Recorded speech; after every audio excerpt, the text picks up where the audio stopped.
hello mga sir, mga ma'am. So, ito na nga. Welcome sa aking video ni Rociel TV. Ayan. So, dahil marami nga nag-comment doon sa aking post na para malaman nyo kung paano gumawa ng lesson guide. So, ito na. Ginawa ko na yung aking tutorial. I think this is tutorial kung paano gagawa yung especially ito para sa mga intermediate ng lesson guide nila. Dahil lang primary, I promise to you na hindi kayo magkakaproblema kung sa Tagalog. Kung sa English, talagang gagawa kayo. Pero dahil palagay ko kapag English, kailangan dyan sa primary ay enhancement na. Kasi nakakabasa lang sila ng Tagalog eh. Hindi naman sila makakabasa ng English kung hindi sila nakakabasa ng Tagalog. Diba? Pwede naman yun kung talagang Inglesero yung mga bata, pero kung hindi nila alam yung letters, pero parang malabo nilang mabasa yun. No? Okay. So, ito naman ay based lamang sa aking natutunan ng aming orientation. So, binasa ko rin talaga yung memo para dun sa ating reading, Catch Up Fridays on reading. So, on reading po ito mga ma'am sir, hindi ito yung may values education. Iba po iyon. Panghapon po iyon. Dito muna tayo sa pang-umaga. Okay. So, ang ating tutorial video is about steps on how to make lesson guide in reading for catch-up reading. Or yung for catch-up reading pala. Lesson guide in catch-up reading. So, ito.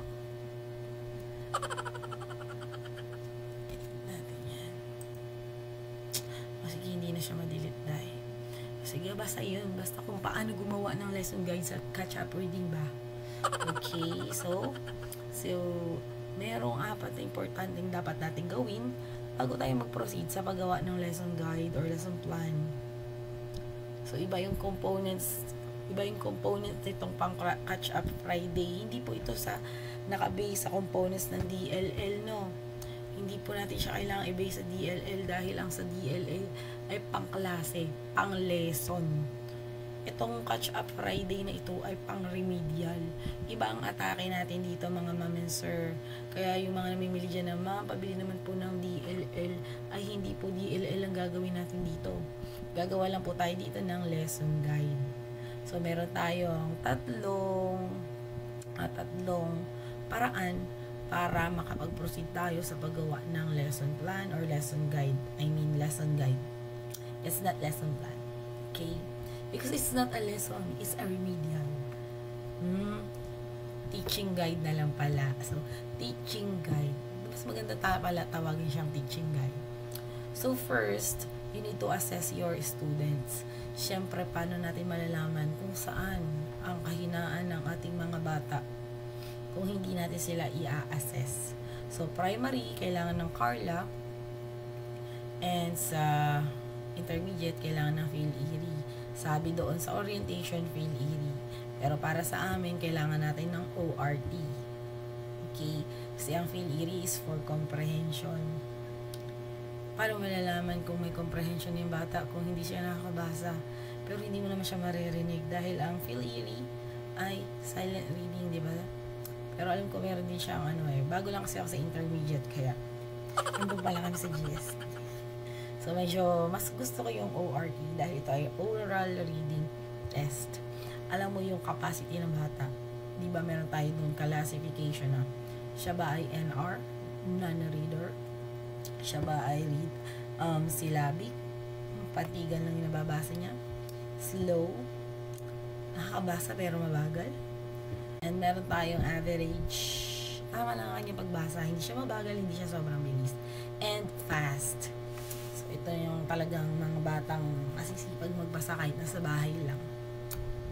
So, para sa amin intermediate, mas nagfo-focus na kami sa English. Wala naman na kaming NR ng Tagalog. Sa amin, sa school namin to, wala kaming NR. Meron kaming syllabic and slow. So, sa Carla, meron tayong tool na ginagamit dyan. Andyan yung one-on-one tool din ito eh. Hindi siya ORT magkaiba. Para siyang ORT, pero ito walang story. Meron lang itong words and letters. Medyo mababa nga rin yung standards na ito eh. Nagpo-fall sila minsan sa moderate kapag ilan may ilang letters silang nababasa. Nag-fall lang sila sa full refresher or emerging kapag talagang konti lang yung alam nilang letters at hindi nila nabasa ang mga words talaga. Okay, so nagpo-fall naman ng bata kapag nabasa light refresher, kapag nabasa nila lahat ang nandun sa my tool.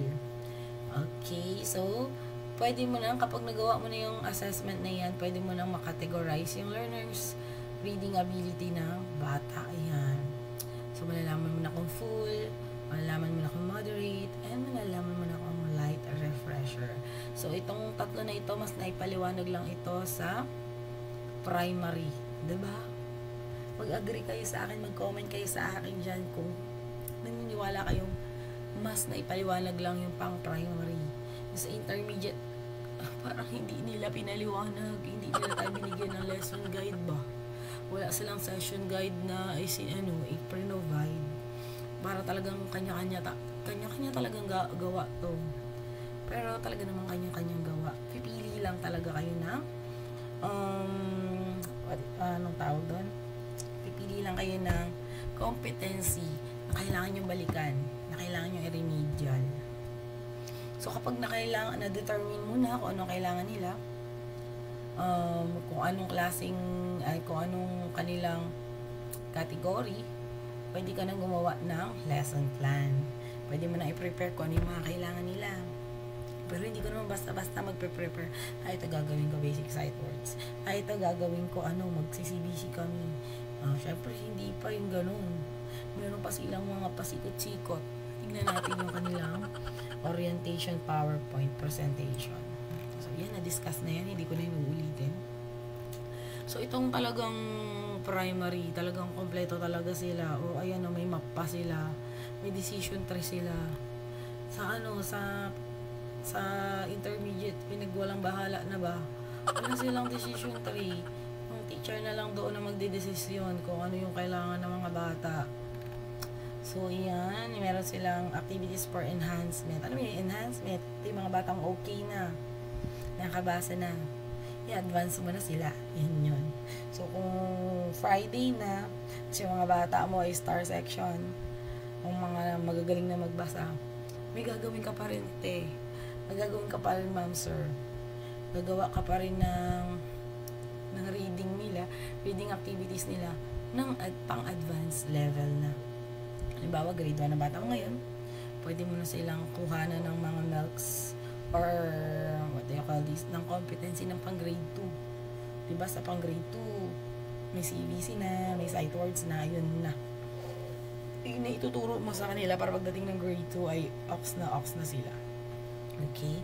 So, ito yung mga suggested activities nila. Hindi naman nila sinabing, ito yung gawin mo. Ito yung suggested lamang. Kung may sarili kang naiisip na mas masaya para sa mga bata, go! Gawin mo. So, kita mo? Ined na nila dyan. Wala talaga yung intermediate. So, meron silang sample reading routine para sa enhancement. O, di ba? Enhancement agad. Akala ko nandiyan na yung sa intermediate. So, yung KS1 pala, alam na natin yan, ano? Pag sinabing KS1, ito yung saan natin makikita yun? Pinaliwanag yun eh. Diba? Yung KS1, ito pala. Ito yung mga KS1, basic literacy. Andyan yung mga primary. KS2, critical and applied literacy. Ito na yung intermediate. Yung KS3, ito yung mga pang high school. Pinaliwanag na rin yan. So, hindi ko na ipapaliwanag kung naipaliwanag na sa inyo ng inyong mga speakers para sa Catch Up Friday. Okay, dito na tayo sa reading enhancement. Pero dito sa intermediate, dito ako nag-base sa components niya. Kaya nagawa ko ang aking reading teaching guide. Teaching guide ang itatawag natin dyan. Hindi lesson plan. Okay. So, mamaya ako na ipapakita yan, ha? Magpo-focus muna tayo sa kanyang components. So, meron tayong preparation and settling in. Diba, meron tayong pre, meron tayong during, at meron tayong post-reading. O, sa sinabi doon, ganyan-ganyan, diba? Tatlo lang yung pinakita. May pre, may during, at may post. Pero dito sa enhancement, merong preparation and settling in. yung components na sinasabi. Dedicated reading time, progress monitoring through reflection and sharing, and wrap up. So, ano dyan yung pre? Ito, syempre, yung preparation. Ito naman yung during, yung dalawa. Mas mahaba yun eh. Ito naman yung wrap up. Ito yung post. Pwedeng ito na yung post, pwedeng kayo nang bahala ba? O ano yung mga desisyon nyo sa buhay. Kanya-kanya yan, basta Friday, huwag nyo pahirapan yung sarili nyo. Okay, ito naman din yung suggested activities para sa mga enhancement. O, ayan, katulad ng sinabi ko kanina, enhancement. So, tingnan nyo. Ito rin, parang kanina rin, ayan. Ito yan. Kung sa grade 1, sabihin mo na yung reading aloud, tapos full refresher sila, kaya ba nila yan? No. So, ito ay pang enhancement talaga. So, pero pwede yan, pero sa ibang paraan. Diba? Reading aloud, pwede mo palitan ng sound it loudly. Tunugin mo. Yan. Tunog mo, tunog ko, isulat mo. Ayan, pag full refresher, no? Isulat mo ang tunog na provide nyo sila ng ng mga illustration board, mga tao show me boards, yan, bigyan nyo na yung chalk yung mga bata. Ayan naman yung gusto nila, di ba? Yung nagsusulat-sulat ng chalk, hanggang maubos na yung mga chalk sa atin. Kita mo, nagsusulat sila sa blackboard. So, yan, bigyan mo yung mga gusto nilang gawin. Bigyan mo ng illustration board, tapos yun, doon sila pasulatin. Tapos, pagbaunin mo ng basahan, ayun, mga idea na yon, activity na yon. So, sa second key stage, ito na yan, yung mga pa-intermediate na marurunong na, ayan. Tignan mo, may book reports, review the book. Talaga magbabasa sila sa bahay, o kaya magbabasa sila sa 40 minutes na yon, i-review nila yung book. Bigay mo yung Harry Potter. Tignan mo hanggang next month. Charis. Okay, so sa first key stage, ayan, meron silang suggested time allotment bawat component. Tapos ito rin, no, may suggested sila dito activity. Ganun ba? Halimbawa, word classification game yung ginamit mo. Ayan, andyan na rin. So, dyan ako nag-base. Kahit sa full refresher, dyan din ako. Full refresher sa intermediate, ha. So, bago tayo dumako sa usapang intermediate na lesson guide, pumunta muna tayo sa primary. So, mga primary dyan, mga primary teachers dyan, kahit mga kinder, alam naman natin na hindi naman talaga dapat kasali yung kinder, di ba? Dahil play-based sila. So, isama na natin sila dito kasi pwede nila itong gamitin. Dahil ang mga kinder na yan, pwede natin silang i-categorize as full refresher. So, pwede natin gawin advanced na mga kinder teachers para pag grade 1 ng mga bata. Wala nang non-reader. Charis. Okay. So, sa primary, ang DepEd or siguro region lang namin yun. Siguro naman ang mga nag-NLC alam na to. Kung may mga co-teachers kayo dyan na nag-NLC, sure, may i-share na nila nito. And ma-share na nila ito kung na-save nila. Pero kung hindi, just message me on my Facebook page, Rociel TV, at ibibigay ko yung link. Sa mga namili naman sa akin ng files for reading, in-include ko na to. Pero hindi ko to binibenta, pwede ko to ibigay ng libre dahil galing naman to sa DepEd. In-include ko na yun para di na kayo maghanap pala. No. So, ito yung sa primary. Sa primary, ipapakita ko sa inyo na meron na silang binigay na lesson guide. Ayan, meron na tayo sa emerging. Kapag sinabing emerging, ayan yung mga full refresher. Meron na tayo sa developing. Ito sa mga moderate. Sa mga transitioning naman, ayan, ito yung mga light refresher. So, meron silang sample. Ay, meron na silang session guide. Kita mo, diba, Tagalog to. So, ito yung Tagalog, mother tongue. So, feeling ko region 3 kasi ito. Pero hindi rin naman. Kasi may kapampangan doon sa, basta yan, mother tongue, Tagalog yung nilagay nila. Dapat Filipino na lang, hindi mother tongue. Pero yun na rin. So, meron silang competency dyan. Galing iyan sa grade 1. Sa pagkakalam ko, yun ang mother tongue 1. So, yan, mother tongue 1 siya. Galing ito sa mga competency ng grade 1. So, humugot sila dyan kung ano lang yung pwede sa reading. Yung nagpo-phonics, nagtutunog ng letra. Ayun yung binuha nila. And then, meron silang learning objectives. Hindi ka na maghahanap. Ito na yung session guide mo. Hindi mo to pwedeng gawing DLL kasi hindi naman kayo magle-lesson. Mag-activity lang kayo, mga sirs. Magsasaya-saya lang ba? And then, meron na rin suggested teaching learning activities. Ayan isasabihin mo lang dyan, magbabasa ka lang. Sa introduction kasi, di ba may present doon na sample na schedule. Sa introduction doon, 30 minutes yung motivation mo. Isama mo na yung presentation mo doon. O sa motivation mo, mag-soundings kayo, mag-alphabasa kayo. Ituro mo yung mouth position. Ayan, mag-reading routines kayo. Tapos, magbabasa ka ng kwento. Ayan. Sa LRMDS na website natin, madami doong mga kwento. Kung wala kayo dyang books, i-login mo lang yung LRMDS. Ang dami doon yung mga big books. Naka-PDF file na. Login. Gamitin mo ang inyong LRMDS, mga ma'am, sir. Ayan yung mga ating resources. Naparami nating resources. Tapos, ito din, nakita mo learning resources niya ay Bridging Primer. Siguro ito yung book ng grade 1. Ayan. Session 1 lang ito, pero ang dami ng objective, ang dami ng competency. So, yung session 1 na iyan, may katapat siya na ayan, worksheet. Provided na rin nila yan. So, ayan, meron yan na 5 na gawain. So, makikita nyo yung prerequisite or makikita nyo yung step, yung sequence, yung pagkakaiba ng emerging, ng developing, and ng transitioning. So, dito muna tayo sa emerging. Dito sa emerging, bibigkasin yung tunog. Bibigkasin mo pa lang. At meron siyang kasamang iyong guro. So, yung mga nasa full refresher, kailangan nasa tabi kayo ng mga bata. Kasi bibigkasin niya yung mga pangalan, no? Papakita mo bilang ikaw. Mas maganda to one-on-one nyo sila. Huwag yung isabay-sabay kasi yun yung mga kailangan talagang tutukan na bata, diba? So, feeling ko konti lang naman yan. Kung hahawakan mo ay full refresher. Konti lang yan. So, papakita mo yung picture sa bata. Isa, no? O, ano to? Mangga. Dahil hindi naman nila nababasa, kaya may picture. O, ano to? Saan nakaturo yung arrow? Sa mata. O, yan. Manok. Mais.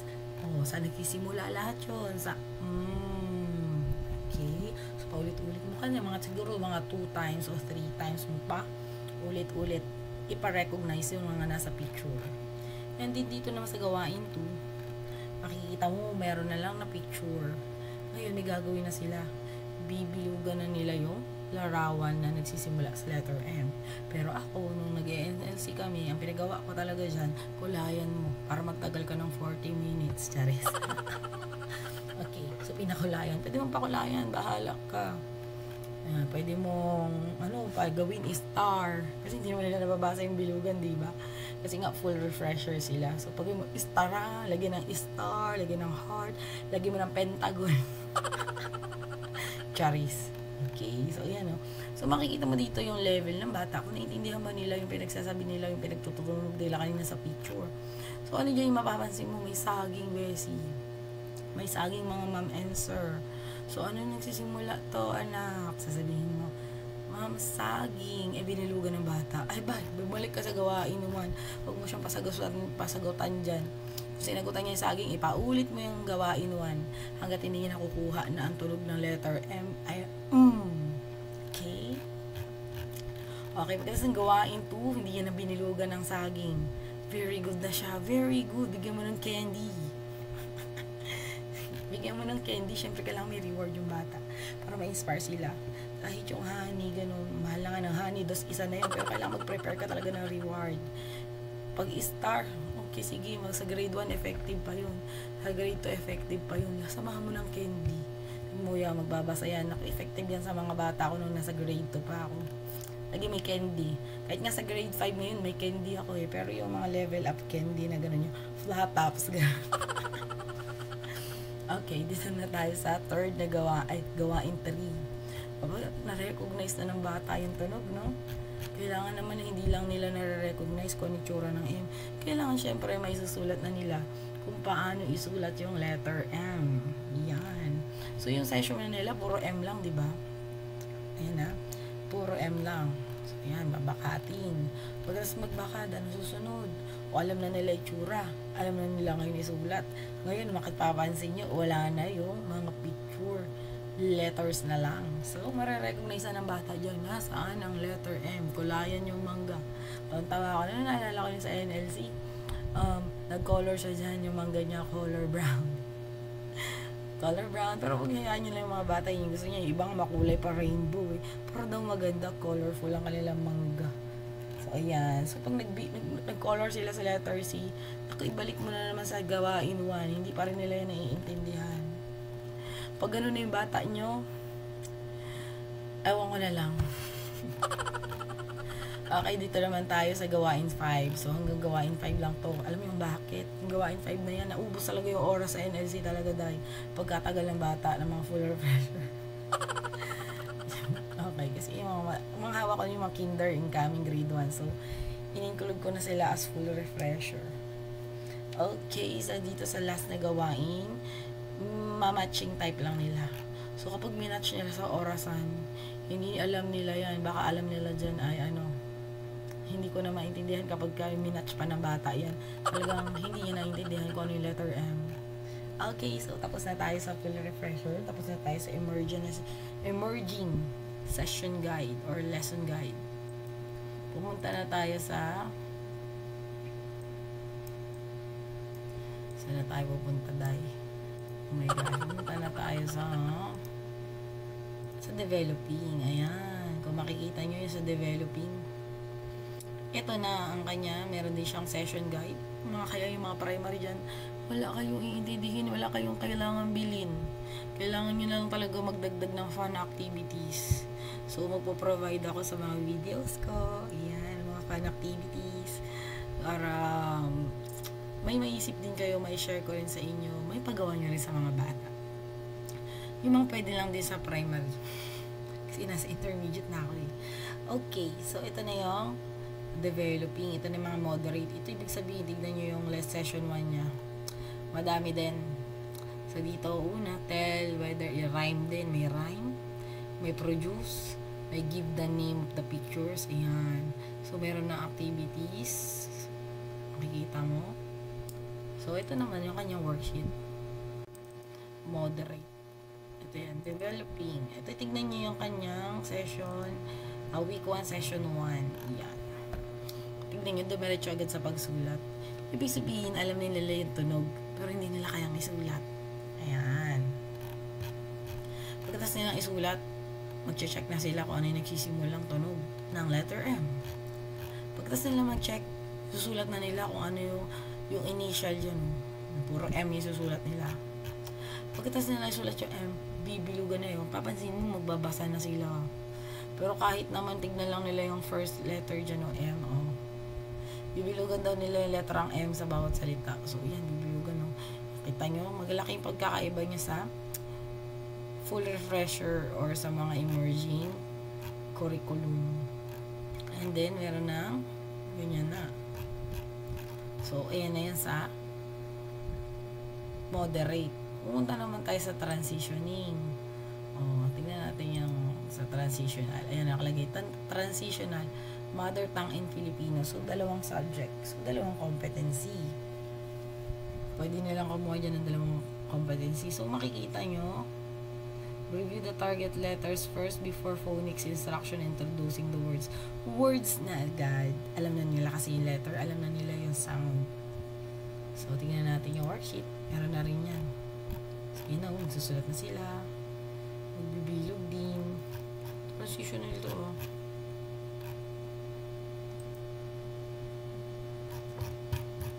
Parang halos parehas. Pero naka-prerequisite siya, diba? Ayan, bilugan na kita nyo. Okay. So, ito yung kaibahan niya. May M, may A, at meron ng S. So, madami tatlong letters na agad yung magkakasama. So, meron na sila words na magbubuo na sila. May babasahin na rin sila. Basahin ng mga salita, puro more on reading na to. So, mga teachers na mga transitioning, kayo na ang walang masyadong sasabihin. Kasi nakabasa na sila, diba? O yan, tingnan nyo, may tanong, ay may isulat ng 3 beses sa salitang sasa. O, tingnan nyo, ang haba ng kanilang gawain kasi mas mabilis silang matapos, di ba? So, meron ng kwento, meron ng comprehension questions, meron ng drawing. O, dyan na tayo sa drawing, magkakatalo-talo. Ma'am, di ako marunong mag-drawing. Makita mo, binabakat na nila yan. Okay, so tapos na tayo sa primary. Primary grade 1, 2, 3, pwede nyo gamitin yan.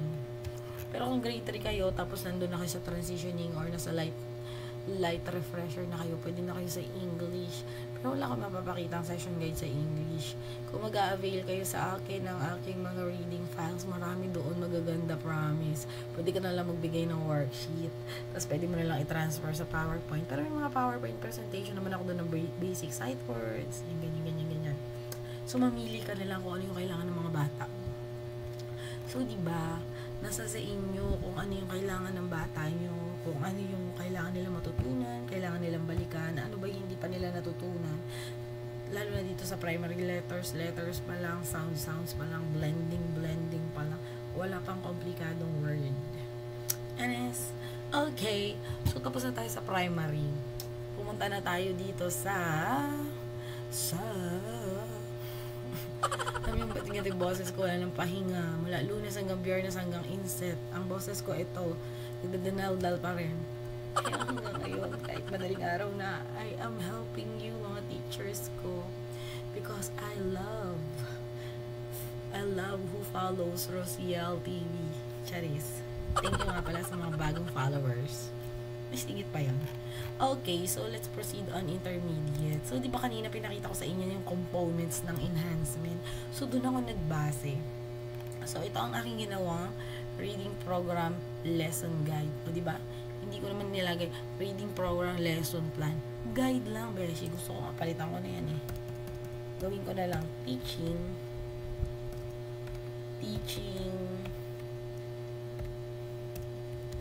guide. Kasi, ito lamang ay gabay kung paano mo ituturo or kung paano mo i-execute itong catch-up reading sa intermediate. So, pwede rin to sa grade 6 pwede rin to sa grade 4. Ito pang, pero under to ng full refresher and English na ako. Sa English na ako nag-focus. Pwede naman tayo magsigit ng Filipino, magpapabasa lang tayo ng story and then may comprehension questions. Dahil karaniwan ang problema natin sa bata sa intermediate, sa Filipino, sa Tagalog, ay pag nagbasa sila, okay na sa kanila yung nababasa nila. Pero hindi pala okay. May hindi pa rin okay kung naiintindihan man nila yung questions. So kapag nagbabasa kayo ng Filipino, wag na kayong maglagay ng A. Halimbawa, yung story, ang aso, anong pabagat ng story? Anong pabagat ng kwento? A, ang aso. B, ang pusa. Wala nang ganun mga chairs. Ibalik natin yung nakaraan. Fill in the blanks agad. WH questions agad. Who is sino ang bida sa istorya? Kaya pag gawin nyo elements of the story, yung mga chart na gano'n, yung mga graphic organizer, ganun agad ba? Pahirapan nyo sila. Grade 4 na, Tagalog pa, nahihirapan pa mag-intindi, di ba? So, dito na tayo sa English mag-focus. So, kung full refresher ka at tumahawak ka ng grade 5, tapos, syempre, ang alam lang niyan yung mga CVC. Kaya lang nang basahin cat, bat, bed. Yung mga U pa nga, tsaka, hirap pa yan eh. Basa nila sa hot. British pala sila. Hot. Charis. Okay, so, eto kasi prenisan ko to ng inset namin kasi talaga dahil kinaisip-isip ko siya, paano ako magtuturo ng catch-up Friday kung hindi ko alam kung saan ako magsisimula. Eto, syempre, dahil nag-ORT, sa ORT ko, na-determine ko sa mga bata. Kasi sa mga bata ko, hawak ko talaga ay mga karamihan, ano lang talaga, slow sila or syllabic sila sa English. Pinagsama-sama yun na isang section. So, wala umpisa ng klase. Naka-full refresher ang ate mo. Okay, so tapos na ako sa kanila sa mga long vowel sounds. Yung mga cake, bake, feet, meet, or bike, bride, Yan. Yung broke, road, yan, mga long O, long yun naman, cute, music, yan. Tapos na ako nun, tuwang-tuwa talaga ako sa mga bata ko kasi alam na nila yun, alam na nila i-spell yun. Ang laki ng improvement nila. Andun yun sa aking files. Makikita nyo, ito yung sample, ipapakita ko. Bata ko na yun, kahit grade 5 na yun, Diyos ko po, ang liit ng kanilang vocabulary. So, una kong ginawa, nung unang 3 days ng bata ko, yan. Dito una kami sa long A. Ayan, merong guide kung paano basahin. Merong picture, Bessie. At mayroong picture ng mouth position. So, yan. Hindi sila nahihirapan dyan. Ganun pala yung basahin. Cake. Make. Came. O, yan, pinapaliwanag ko pa sa isa-isa yan. O, bakit ganyan picture? Kasi may dumating. Someone came into my house. Yan, ginaganyan ko sila. Take. O, bakit ganyan? Kasi alam nila yung pagta-take ng pictures. O, gano'n na sinabi ko, my teacher takes picture. O kaya, my teacher loves taking picture of her dog. Yan. At least merong word na take. O, diba? Place. O, bakit yan ginamit ko? Kasi dyan na lahat ng lugar sa mapa. So, yan. Alam naman nila yan kahit kasi grade 5 na siguro sila. Same. O, yan, di ba may picture? So, after nun, nag-reading routine kami. Tuwing umaga, ganyan kami. Long A, long A. Pupunta naman kami ngayon. Wala nang picture, Bessie. Tinanggal ko nga. Tignan ko kung alam pa nila. Ako nagulat ako mga beshi, alam nila. Tapos pina-spell ko, alam nila. So, meron kasing rules dyan, no? Kapag merong A, tapos E sa dulo, so, that's long A. Yan. Tinuturo ko rin yung mga mom and sir. Talaga, tiyagain lang natin yung mga bata natin para matuto sila. Pasasaan ba't makakabasa rin sila? Maniwala tayo sa kanila kasi kapag hindi tayo naniniwala sa kanila, hindi tayo maniniwala sa sarili natin na kaya natin silang pagbasahin, di ba? Okay, so ganun lang mga strategy ba? So long, ayan yung ginawa ko niyan. So tapos na kami dyan sa mga long A, ganyan. Tapos na rin kami sa cluster. Yung mga flag, black, grabe, may ganyan din ako dyan. Meron akong guide. So, yan. Ito ang aking objective. Napansin ko kapag kapag yung letter G at saka yung letter C, hirap sila dyan. Minsan, hindi nila alam kung paano tutunugin na K at hindi nila alam kung paano tutunugin na S. Diba dahil ang ating ginagamit na curriculum ay milk, and we all know that milk is a compressed curriculum. Hindi lahat doon ay natatakal na ng lesson, di ba? Alam natin 'yon. So ito ang aking unang ituturo sa kanila ngayong Catch Up Friday. So ito yung naka-up ko na lesson guide. So syempre gumawa ako ng objectives. Kailangan talaga natin may objectives tayo. Ano yung goal natin sa araw na iyon.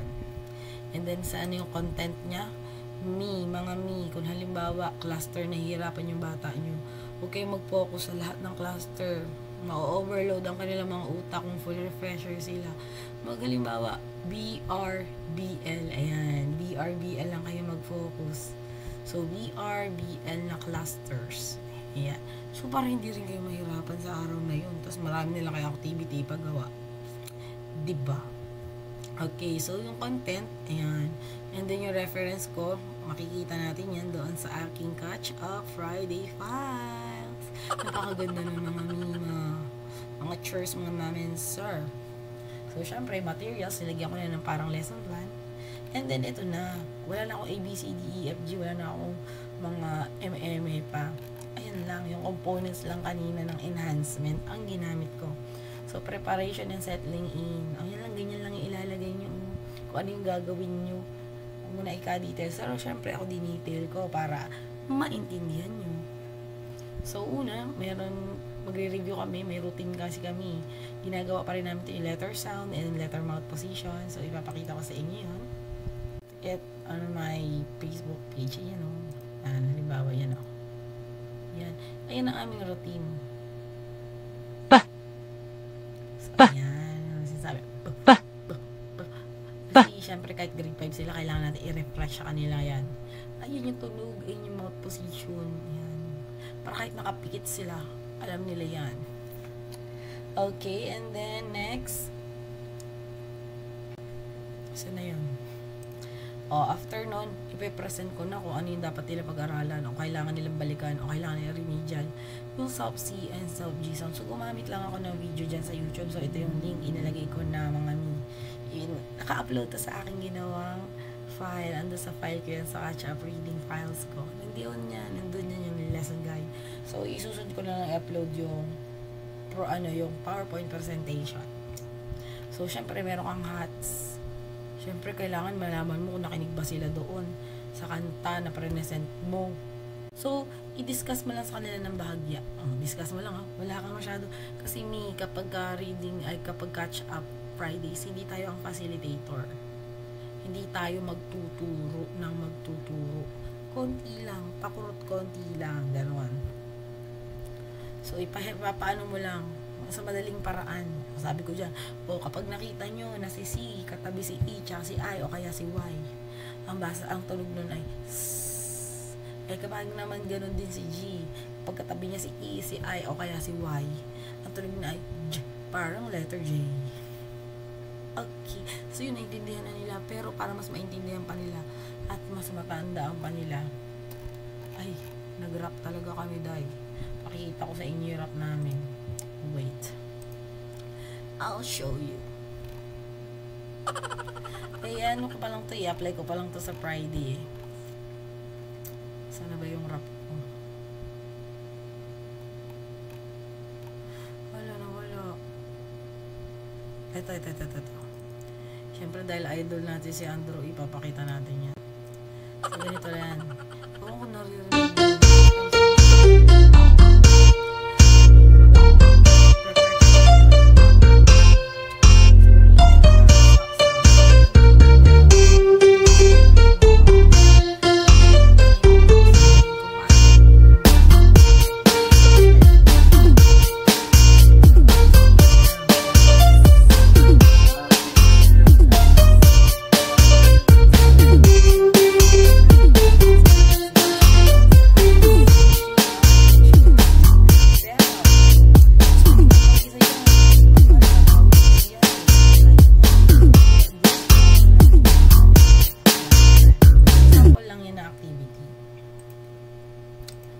so magagawa mo na yun ng 30 minutes and then yung another 60 minutes is dedicated reading time.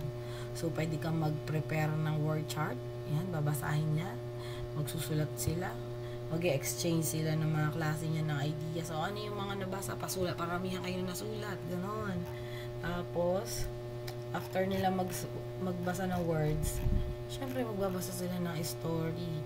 O dahil full refresher ako, sinimplihan ko lang. Ayan. Story na merong soft C at saka soft G. Ngayon, meron din, syempre sabi nga sa may objective ko, may hard din. So, hard G and hard C. So, ang ginawa ko, ginamit ko yung Google Read Along. Agad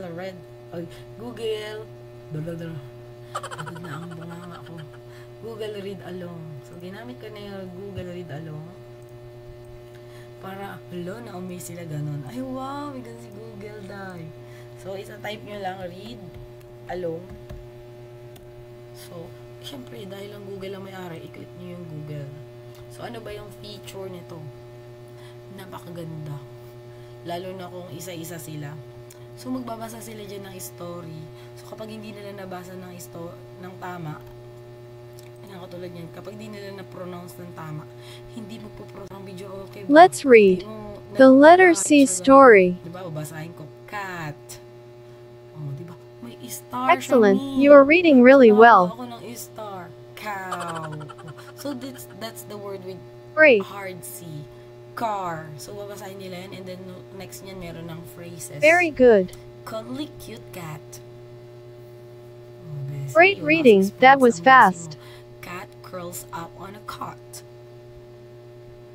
O, diba, wow. Napakasaya niyang basahin, napakasayang maglaro. So, kapag may red na ganyan, ipapaulit na tong batang makulit. Ayan, si Bia. I-click mo lang yan. Sabihin yung tama. Cat. Uulitin ng bata. Diba? Pwede nito sa primary, ang saya-saya. Eats. Eats. O, diba? May star na siya. O, bigyan mo na totoong star yung mga bata. So, yun yung read along. So, naipakita ko na. And then, after that, yung progress and monitoring through reflection and sharing, hayaan mo sila. Discuss mo yung mga story, pero sila magdi-discuss. Magbunot ka, o kapag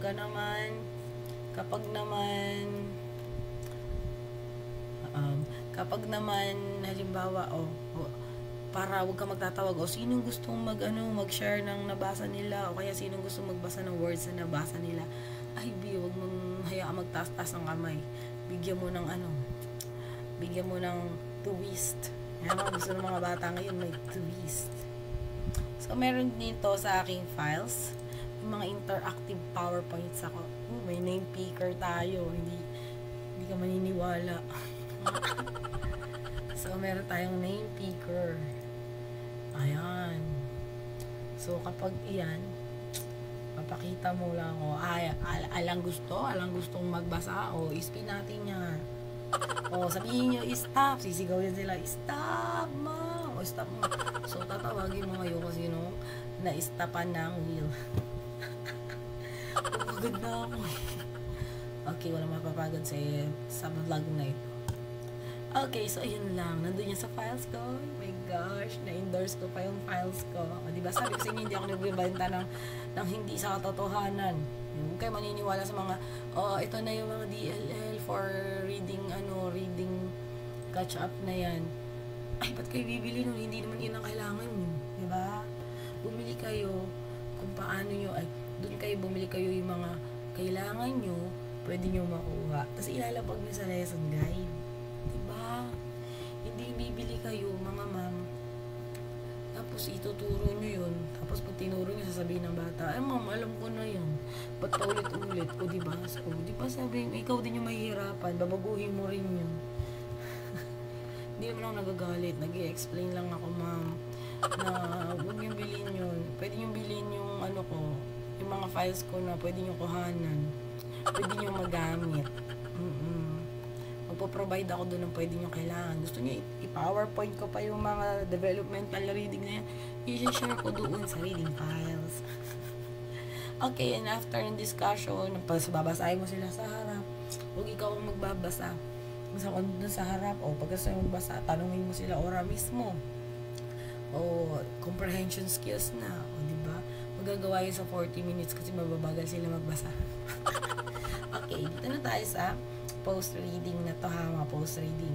So, activity, dialogic reading ang aking activity. Pag sinabing dialogic reading, so magpapalitan, magsasalitan sila.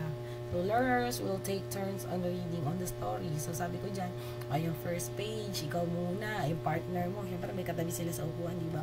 Kayo na yung partner, ha? Ikaw magbabasa ng first page, ikaw naman sa second. Tapos may mga oras ako dyan, 10 minutes. Mag-a-alarm. Okay, palitan naman. Sino yung nagbasa ng second, siya naman magiging first. So, ayan yun. So, kakain na yun ng 35 minutes. Pagano'n ka lang sa may mesa mo. Mag-ano ka doon, manginain ka ng recess. Okay. So, after nyan, doon na tayo sa wrap up. Siyempre, dapat yung kwento mo, nandun yung goal mo, ha? May soft C at saka soft G. Kuha ka lang sa Google, kuha ka lang sa YouTube, maraming nanyan. Screenshot ko nga lang yan, Okay. Next, ayan yan, sinabi ko na yan dyan. Sa wrap up naman, ito na yung generalization mo. May ganyan ka, may generalization. I-sure mo muna na natuto sila. Dahil, tingnan mo, may ginawa ba ako assessment? Wala. May test ba sila? Wala. So, sasabihin mo lang, para malaman mo lang kung nalaman ba nila. Ang goal talaga nila ay, ang goal mo na objective mo ay na-meet mo.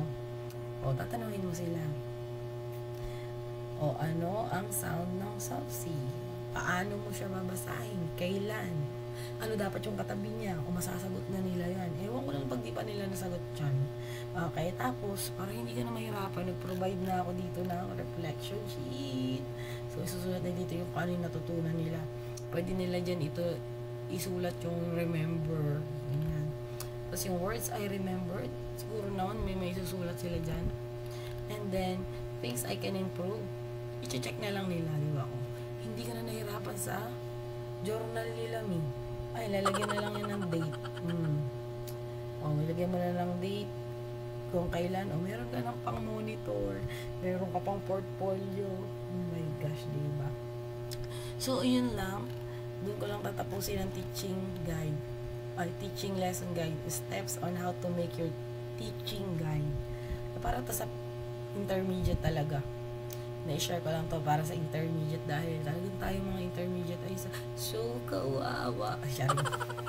Wala tayong provided lessons guide. Hindi katulad sa primary. So, yun lang. Sana may matutunan kayo sa akin. Kung gusto niyo ng soft copy nito, mag-avail kayo sa akin ng aking mga reading catch-up files. Napakarami nun. Hundreds of reading files na pwede nyo magamit na ilalapag nyo dyan sa lesson guide nyo. Tapos manood lang sa aking video. Doon lang kayo sa aking page. I-like nyo, i-follow nyo. Para makita nyo kung ano yung mga ginagawa kong fun activities. Tapos iibahin nyo na lang. Ganon. Okay, so yun lang. Bye-bye!